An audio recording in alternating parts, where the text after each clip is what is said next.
Bom dia a todos, bom dia a todas, bom dia para você que nos assiste pela Pop TV em Sobradinho e Porto Alegre ou nos escuta pela Cultural FM em Santa Catarina e no Rio Grande do Sul.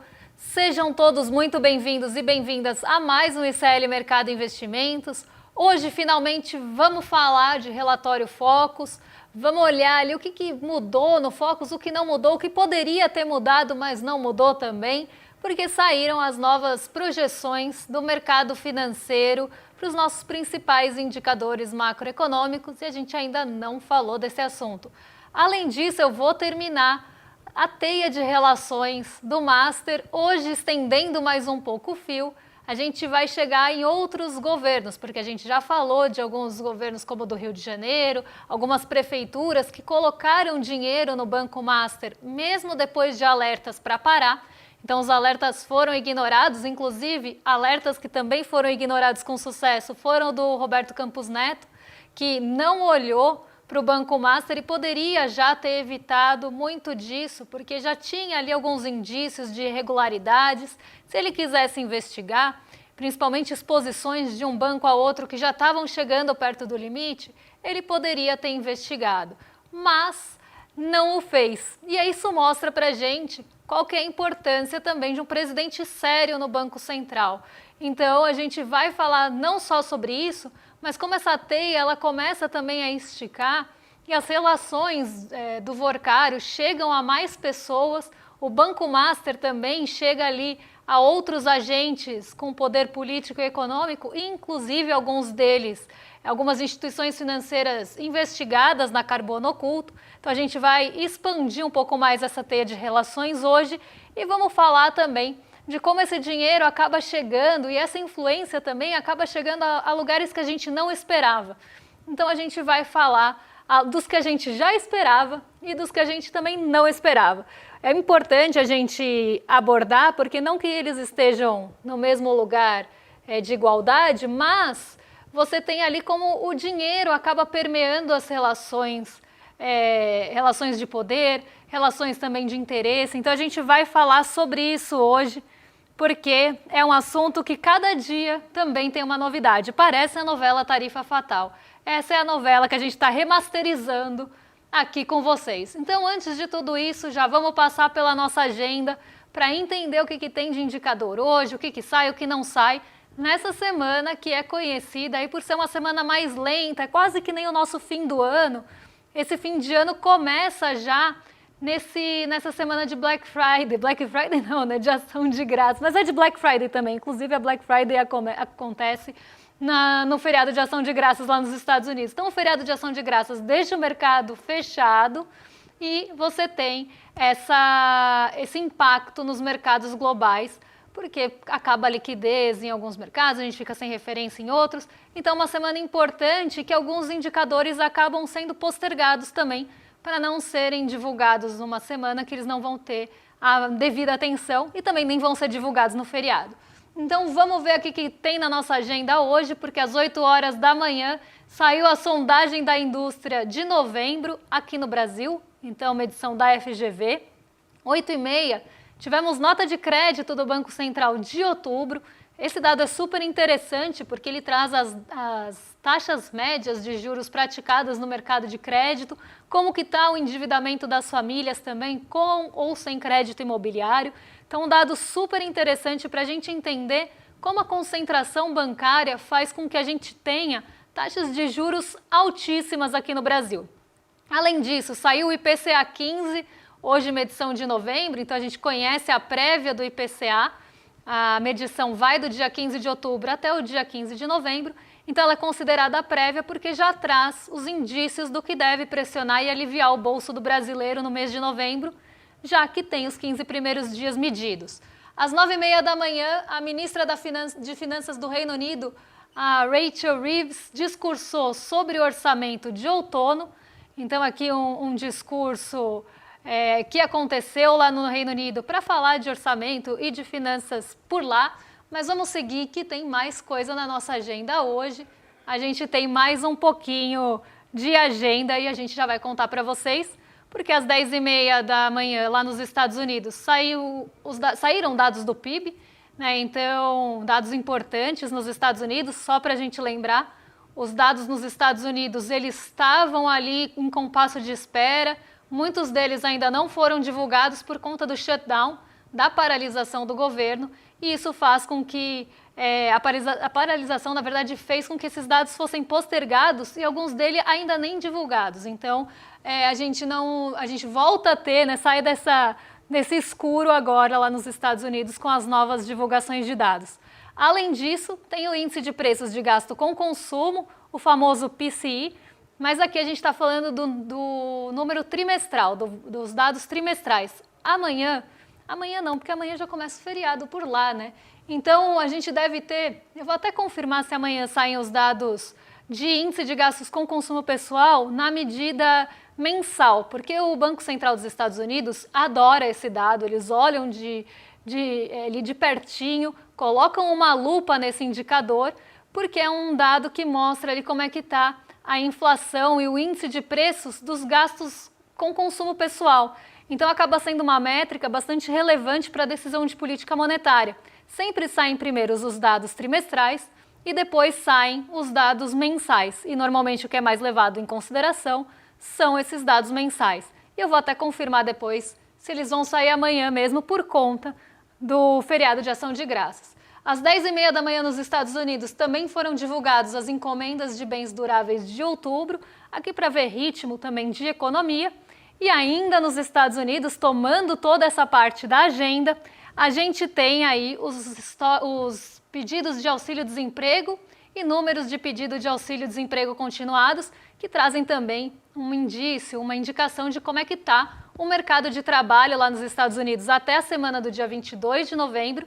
Lembrando que o mercado de trabalho dos Estados Unidos também está sendo olhado bem de pertinho para decisões de juros, que é o que se tem grande dúvida em relação à reunião que acontece em dezembro. E a gente ainda tem mais um pouquinho de agenda, vamos seguir aqui para o pessoal de casa acompanhar, porque meio-dia, daqui a pouquinho, agora sim, agora apareceu, não vai sair mesmo no dia seguinte, era isso que eu queria confirmar, vai sair hoje os gastos com consumo, renda pessoal, índice de preços e gastos com consumo pessoal, o índice de preços de gastos com consumo pessoal, o famoso PCI, que normalmente sai no dia seguinte, mas hoje só vai sair um pouquinho mais tarde por conta do feriado, como eu estava falando para vocês. Vendas de moradias usadas de outubro também saem ao meio-dia e ainda nos Estados Unidos, na hora do almoço, 12h30, tem estoques de petróleo, gasolina, destilados e as utilizações de refinaria, dado que também está sendo olhado de pertinho para ver mercado de petróleo e como os estoques dos Estados Unidos estão evoluindo ou não para a precificação do petróleo, que está bastante instável. Mas vamos seguir, porque a gente ainda tem mais um tantinho de agenda para fechar com vocês. Ainda tem postos e plataformas de petróleo em operação às 14 horas, 14h30, fluxo cambial semanal, e ainda nos Estados Unidos eles estão numa maratona de divulgar dados antes do feriado. Às 4 horas da tarde tem o livro bege, que traz ali perspectivas para a economia estadunidense, e às 8 horas, na Coreia do Sul, tem divulgação da decisão de política monetária. Então, um dia tomado por indicadores nos Estados Unidos, a grande estrela aqui no Brasil é o IPCA 15, que vai acabar ficando para amanhã por conta do tempo. Eu já sei que são dois assuntos, o Banco Master e o IPCA 15, são dois assuntos que tomam bastante tempo do programa. Então, a gente vai deixar o IPCA 15 para amanhã, para poder contar com calma o que está mexendo com o bolso de vocês. Hoje a gente termina a história do Banco Master, que a gente continua falando, mas começou ontem em um novo capítulo dessa história. E agora eu vou contar para vocês do fechamento de ontem, que parece repeteco do de terça-feira, porque a gente teve uma movimentação muito parecida na segunda e na terça, motivada também pelos mesmos direcionadores. Então, nada muda muito em relação a essa condução e ao que direcionou também os mercados na segunda e na terça. Então, foi um movimento muito parecido, quase uma continuidade, e os mesmos fatores acabaram influenciando. Como vocês estão vendo aqui na notícia do nosso site, o Ibovespa continuou acompanhando o otimismo global e fechou o dia em alta, mesmo em um dia que o petróleo não ajudou. Então, mais uma vez, ali o setor de commodities acabou trazendo um viés mais negativo para o nosso Ibovespa, mas não suficiente para levar o índice para o terreno negativo. Dessa vez, pelo menos, a gente não teve um setor de commodities, né, os preços das commodities indo numa única direção. O petróleo não ajudou, mas o minério de ferro acabou dando um impulso e a Vale, que é a empresa de maior peso do nosso índice, de maior peso individual no índice, ela acabou contribuindo com a alta, mas a Petrobras não.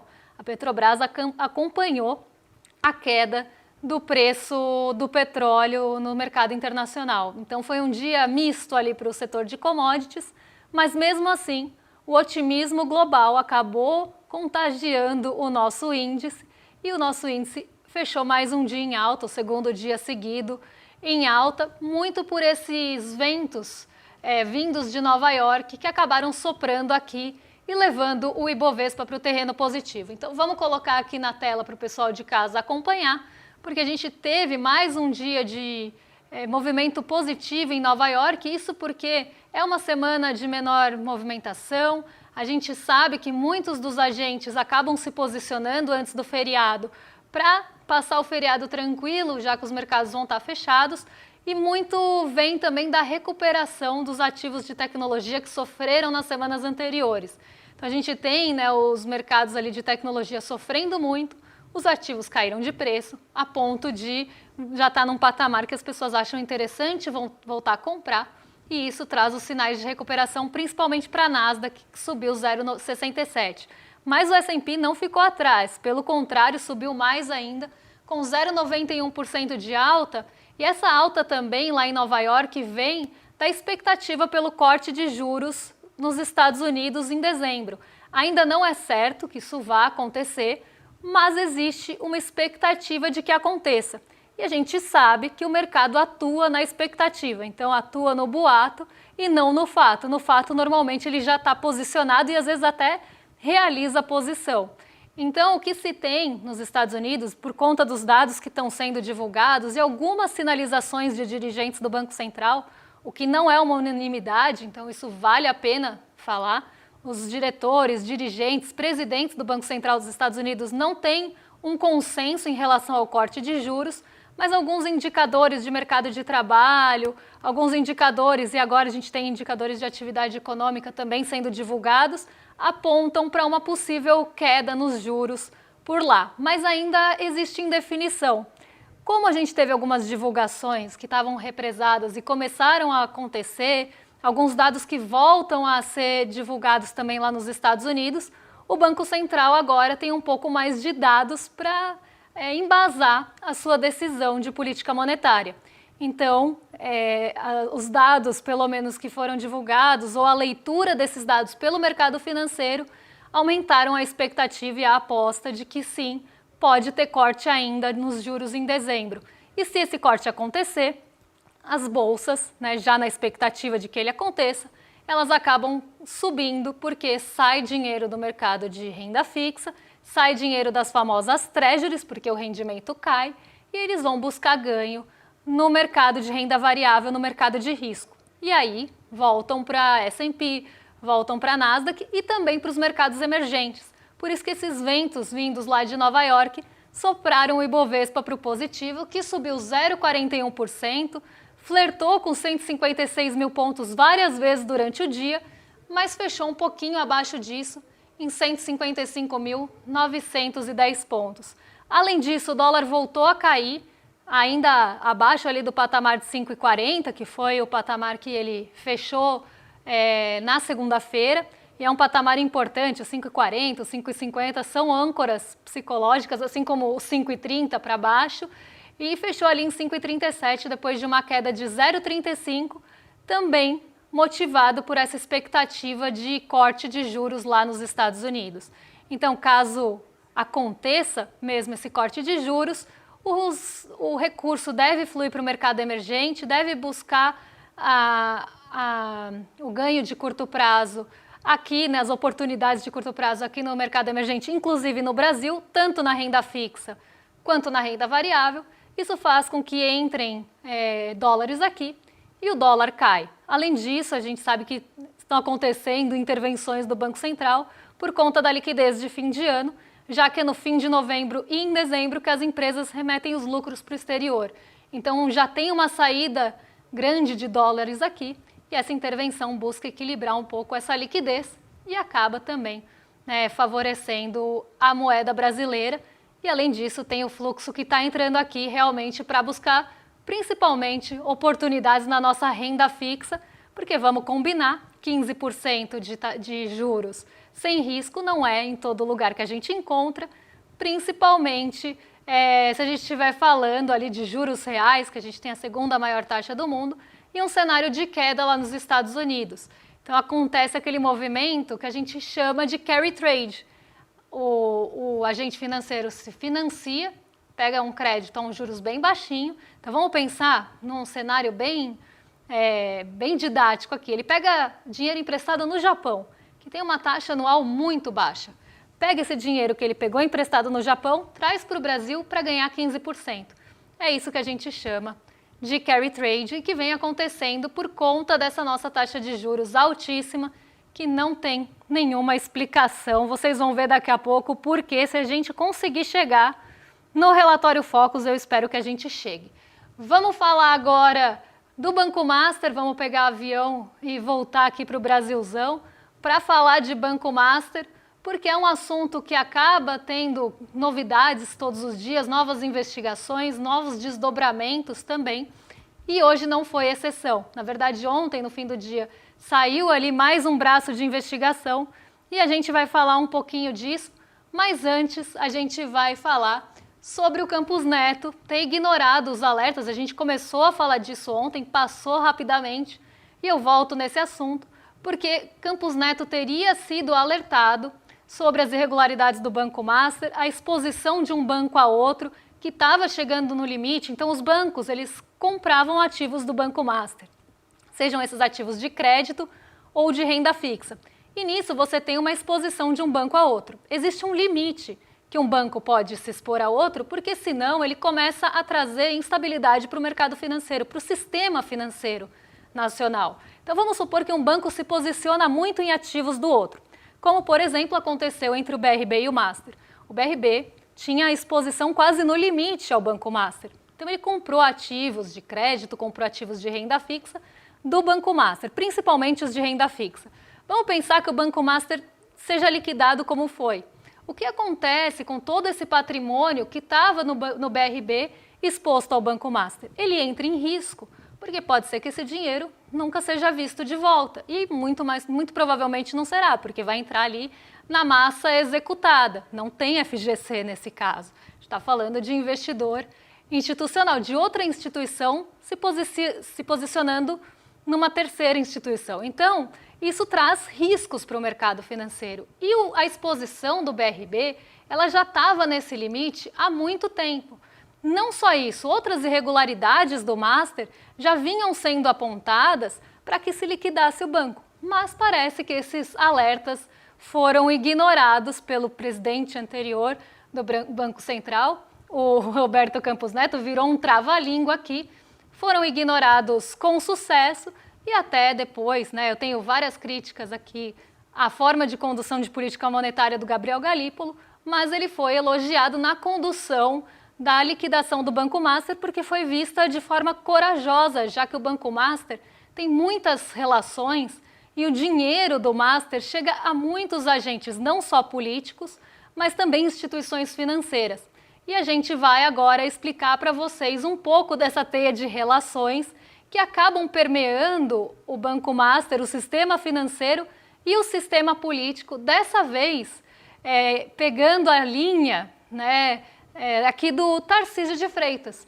Então o Banco Master e o Tarcísio de Freitas parecem também ter uma relação bastante próxima aqui, e eu vou mostrar para vocês por quê, porque a gente expandiu aquela nossa arte para facilitar para vocês o entendimento de como que esse dinheiro foi fluindo até chegar de volta no Banco Master. Então vamos ver aqui a ligação do Tarcísio de Freitas com o Banco Master. A gente tem ali Daniel Vorcaro, que era presidente controlador do Banco Master. Então ele está ligado ali no Banco Master. Daniel Vorcaro tem uma irmã que está aqui embaixo na nossa arte, que é a Natália Vorcário. Eu já tinha falado dela para vocês. Então, essa é a irmã de Daniel Vorcário. A irmã de Daniel Vorcário é casada com um pastor, o pastor Fabiano Zettel, que além de ter um fundo de investimentos, que é o Moriá, ele também foi o maior doador das campanhas do Jair Bolsonaro e teve um papel importante também em doação na campanha. Ali está Jair Bolsonaro, mas vocês sabem que é o Tarcísio de Freitas, né? Então, ele doou tanto para o Jair Bolsonaro como o maior doador individual, pessoa física, e também doou para a campanha do Tarcísio. Tarcísio vendeu por 1,4 bi a EMAI, que é a empresa de águas aqui. Então, vocês estão vendo a EMAI. Quando ele vende essa empresa, ele recebe esse dinheiro. O que ele fez com esse dinheiro?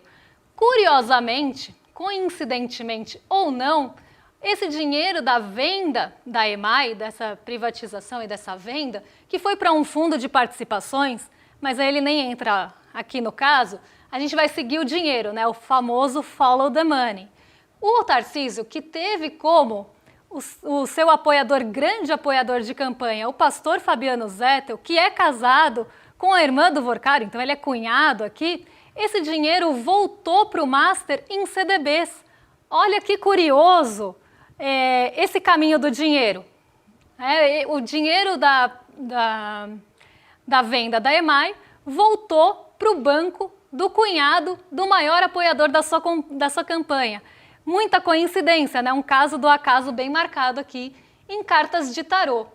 Mas não para por aí, porque se a gente for puxar um braço também do Master, e aí nessas notícias mais recentes que a gente tem em relação a carbono oculto, a gente acha duas ligações aqui com a REAG, que era aquela administradora que estava sendo investigada, que na verdade ainda está sendo investigada pela Polícia Federal na Operação Carbono Oculto. E eu separei aqui 2 trechinhos para comentar com vocês em relação à REAG. Uma delas é o fundo, a gente tem o fundo RANS 95.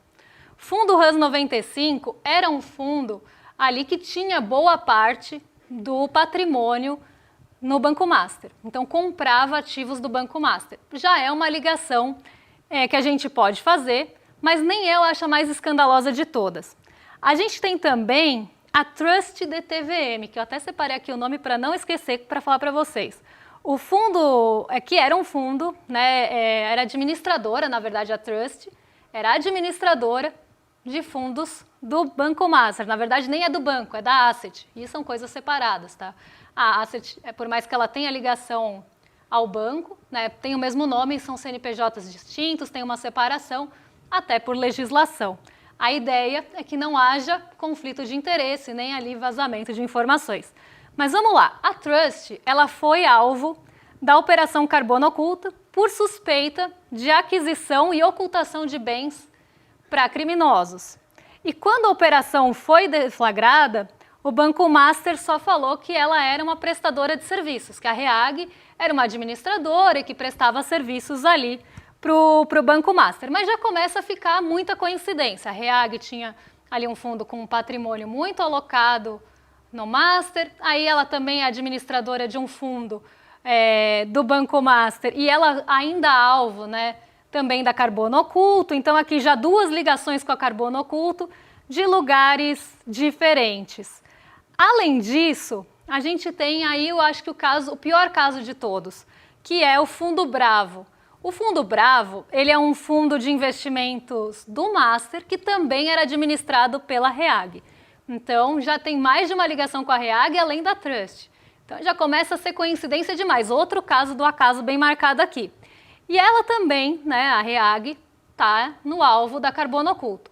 Só que aí que começa a ficar interessante a história. Porque a Carbono Oculto estava ali investigando as fintechs, as gestoras de recurso que tinham ligação com o PCC, e o Fundo Bravo, que era administrado pela REAG, mas que é do Master, ele era um fundo de investimento, adivinha em quê, gente? Em direitos creditórios. Direitos creditórios são aqueles direitos que você tem de receber por outra pessoa. Então, a pessoa tem um crédito a receber, ela não vai receber, ela vende esse direito de receber para um terceiro, esse terceiro recebe por ela, e normalmente vende com desconto. E aí você precifica como? Pelo dinheiro que você pagou para a pessoa, pelo dinheiro que você acha que vai receber lá no futuro, por esse dinheiro corrigido. Não tem regra, não tem padronização. Então você pode dar o preço que você quiser. Então é um recurso difícil de rastrear o preço e difícil de rastrear o patrimônio também. E eram justamente esses direitos creditórios que normalmente são precatórios, e o Master tinha uma exposição grande a isso, justamente por essa dificuldade de precificação, o que não só inflava balanço, mas dificulta também a rastreabilidade.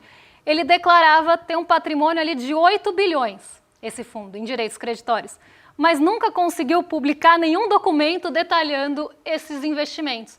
Então não tinha documento detalhando nada disso. Ele foi aberto em 23, em julho, e encerrado quase um ano e meio depois, em novembro de 2024. Então uma operação bem suspeita, essa do Banco Master com fundos de direitos creditórios e administrados por uma empresa que foi investigada na Carbono Oculto. Duas ligações com essa empresa que foi investigada e outra com a Trust. Então a gente começa a ver coincidências demais acontecendo aí, além do fundo Hans 95, que o Banco Master aqui colocou, em meio à crise de liquidez que já estava tendo, aplicou 124 milhões no Banco Master em 2024. Em 2025, outro fundo ali da REAG aplicou 622 milhões em papéis do banco. O terceiro, não para por aí, movimentou mais de 133 milhões e somando tudo, isso dá quase 1 bi, né? Dá 849 milhões centralizados no Banco Master. Muita coincidência. Mas a gente seguir o dinheiro, não tem erro, né? Os caminhos começam a aparecer. Mas é muita coincidência que você tenha todas essas ligações de empresas, não só uma, mas algumas empresas que estavam ali na lista da Carbono Oculto por lavar dinheiro. E a gente sabe que quanto mais dificuldade você tem de rastrear o patrimônio, quanto mais dificuldade você tem, por exemplo, em ativos que você não sabe o preço, você pode falar que tem tanto, mas na verdade nem tudo aquilo vem realmente daquele ativo. Então, quanto mais difícil de rastrear e de dar preço, mais fácil é de lavar dinheiro. Mas eu não estou aqui acusando ninguém, estou só contando que existem essas possibilidades aí na lavanderia de dinheiro que cada vez mais se sofistica e acaba trazendo aí novidades e formas criativas de lavar dinheiro, principalmente usando agora a tecnologia e tudo mais. As formas de lavagem de dinheiro vão se sofisticando. Eu acho que é importante a gente entender que os braços também, os tentáculos, vão parar em vários lugares. Não é só aquela fórmula clássica ali de lavar dinheiro. Agora eu quero convidar vocês, porque está chegando a hora, é amanhã, a nossa aula inaugural da nova pós aqui do ICL, a pós-graduação em Teoria Crítica da Sociedade, que tem professores incríveis que vocês já estão aí sabendo. Então, a Nancy Fraser, o Lindener, que estava no N1 mais cedo, tem o Vladimir Safatli, tem a Márcia Tiburi, o Gessé, o Rafael Valim, tem também o Álvaro Garcia Lineira, o Elias Jabor, que também tem aqui um programa com a gente. Então, é um quadro de professores aí de peso, né? Essa imagem quase não carrega aqui no telão devido ao peso dos professores. E a gente tem também alguns temas que vocês vão explorar nessa pós-graduação. Tem capitalismo e dominação do trabalho, democracia e autoritarismo, ecologia, racismo e feminismo, cultura, mídia e ideologia, e tecnologia e controle social. Então são temas super atuais e que vão ser discutidos com muita seriedade com professores incríveis. E ainda tem as novidades que vão ser contadas amanhã em relação ali à nossa parceria com a Universidade ali de Milão. Então vem muita novidade por aí e capitalismo, dominação de trabalho é um baita tema, hein, para entender aí as engrenagens desse mercado de trabalho e como a gente se insere nisso. Então eu tenho certeza que vão ser temas incríveis e que você não vai querer perder essa aula inaugural. Então, para não ficar de fora, receber não só o convite para participar, já que é uma aula gratuita, a gente pede para que vocês se inscrevam, mas também receber aí o alerta para não esquecer. A gente sabe que na correria do dia a dia pode acontecer. Então entra aí em iclmercado.com.br ou aponta o QR Code ali no cantinho da câmera, já faz sua inscrição, não perde tempo e amanhã a gente vai estar junto assistindo essa aula que vai ser incrível. Eu tenho certeza que vocês vão adorar aí e vão querer fazer parte dessa nossa pós-graduação. A primeira já foi um sucesso e essa não vai ser diferente. Agora eu entrego para os nossos vizinhos de cima, para o William De Luca e o Guga Noblar. Eles já estão a postos para receber vocês e eu fico por aqui. E amanhã a gente volta para falar o que mexe com a nossa bolsa, com o nosso bolso e com as nossas vidas. Um beijão e até lá, pessoal. É amanhã, turma, o lançamento da nossa nova pós-graduação em Teoria Crítica da Sociedade. Amanhã eu vou explicar todos os detalhes, falar todo o quadro ali de professores, contar algumas novidades interessantíssimas desse curso e amanhã a gente vai estar junto às 8 horas da noite. Vai ser muito especial e eu te espero lá. O ICL está em todo lugar, na palma da sua mão, na TV da sua casa e até nos seus ouvidos. Para ir além da manchete e mergulhar com apuração e contexto de verdade, acesse iclnoticias.com.br. Siga o ICL, compartilha e vem com a gente. Informação para quem pensa.